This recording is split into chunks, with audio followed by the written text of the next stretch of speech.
여러분 안녕하세요. 생강남 ETF입니다. 어제는 국내장도 혼조세를 보인 것 같고요. 간밤에 미국의 시장은 역시나 계속해서 혼조세를 이어갔는데요. 수요일에 있을 소비자 물가지수에 대한 발표를 앞두고 시장이 많이 긴장이 된 흐름을 이어가는 것 같습니다. 그럼 국내 주요 ETF들의 성과를 정리해보면서 현재 전체적인 시장의 흐름들에 대해 한번 살펴보겠습니다. 그럼 한 주의 시작이었던 어제인 8일이죠. 월요일까지 마무리가 됐던 국내에 상장되어 있는 주요 ETF들의 성과에 대해서 한번 정리를 하자면, 먼저 환율의 변동에 대해서는 전날보다는 다시 올라가고 마무리가 됐는데요. 6.5원이 상승을 했고요. 따라서 다시 1,300원대로 올라간 상황입니다. 정말로 계속해서 떨어지기를 바라고 있는데 그게 쉽지 않은 일인지 좀처럼 내려오지 않고 있고요. 그렇지만 또 한 노출형 ETF에 대해서는 그래도 그만큼 이득을 안겨주고 있다는 점도 항상 투자를 하는 데 있어서 참고를 하시면 좋을 것 같습니다. 그럼 일단 주요 ETF들의 성과에 대해서는 금요일에 미국의 시장이 혼조세로 마무리를 해서 그런지 어제 국내장의 시작도 혼조세를 보인 것 같고요. 하지만 간밤에 미국의 시장은 그래도 다시 반등을 하려는 모습을 보였습니다. 결국에 미국은 S&P 500과 나스닥 100 지수가 조금씩은 다시 상승을 한 모습이고요. 그리고 일단 오늘 국내장은 혼잡한 모습을 가져가고 있습니다. 그럼 고점 대비 하락률을 살펴보자면 현재 S&P 500 ETF는 마이너스 6% 정도 하락해 있고, 나스닥 100 ETF도 마이너스 13%, 미국 팡플러스 ETF는 마이너스 32%, 미국 테크 탑10 ETF도 마이너스 14%, 마지막으로 글로벌 브랜드 탑10 ETF도 고점에서 마이너스 15%가 하락해 있습니다. 반대로 저점 대비 상승률을 살펴보자면 그래도 단기간에 주가가 많이들 상승했기 때문에 너무 무리한 큰 금액의 급한 마음의 추격 매수는 자제를 할 필요가 있어 보이는 시점이고요. 그리고 반도체 테마 ETF를 살펴보면 이번에는 국내나 중국 그리고 글로벌 반도체 ETF 할 것 없이 대부분이 좋지 못한 흐름을 가져갔는데요.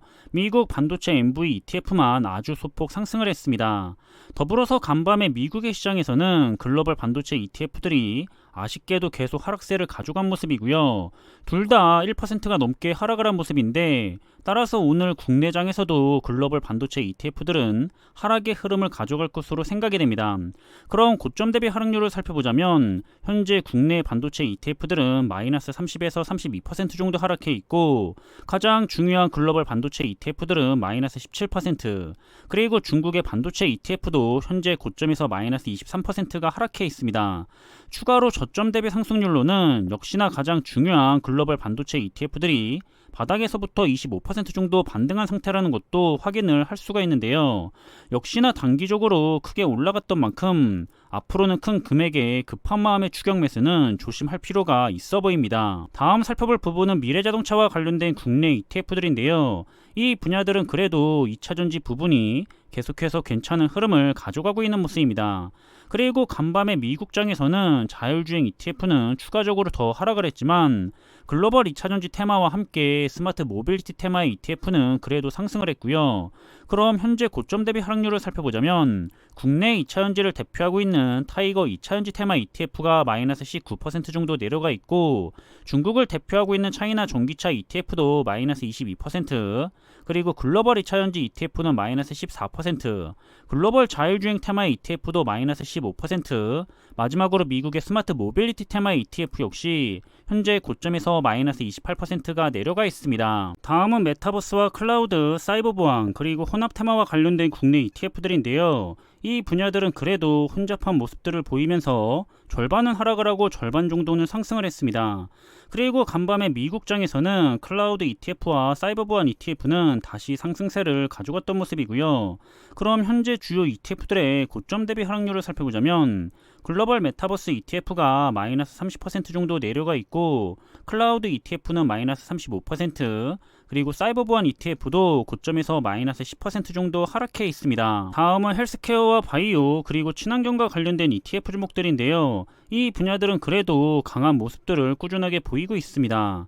이번에도 물 테마 ETF를 제외한다면 모든 주요 테마 ETF들이 상승을 했고요.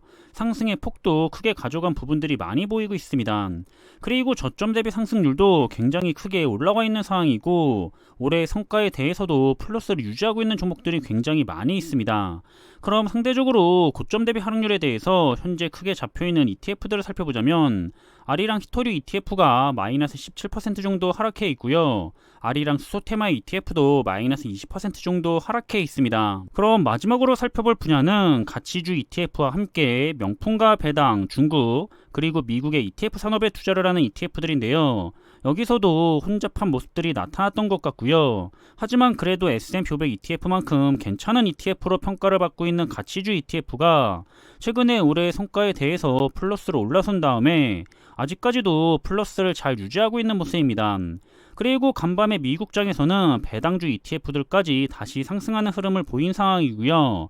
그럼 마찬가지로 고점 대비 하락률에 대해서 상대적으로 많이 내려가 있는 테마 ETF를 살펴보자면 명품 테마의 ETF가 마이너스 19% 정도 내려가 있고요. 중국의 가청판 ETF는 마이너스 13%, 그리고 중국의 항생테크 ETF가 마이너스 54% 정도의 하락률을 보이고 있습니다. 그럼 이렇게 지난 월요일까지 마무리가 됐던 국내 시장의 주요 ETF들의 흐름들을 정리를 했는데요. 투자를 하고 있거나 관심 있는 종목들에 대해서 꾸준하게 모니터링을 하는 데 도움이 되었으면 좋겠고요. 또다시 시장이 혼조세를 보이고 있는 상황인데 이번 주 수요일에 있을 소비자 물가지수의 발표가 중요한 이벤트가 될 것 같습니다. 저는 이대로 증시가 꾸준히 회복을 해도 좋고요. 하지만 다시 더 하락을 한다고 해도 그럼 또 저는 더 싼 가격에 매수를 진행하면 되기 때문에 그거 나름대로 즐거울 뿐입니다. 그럼 이번 영상의 내용은 여기서 마무리하겠고요. 저는 다음에 더 좋은 정보들을 가지고 다시 찾아뵙겠습니다. 감사합니다.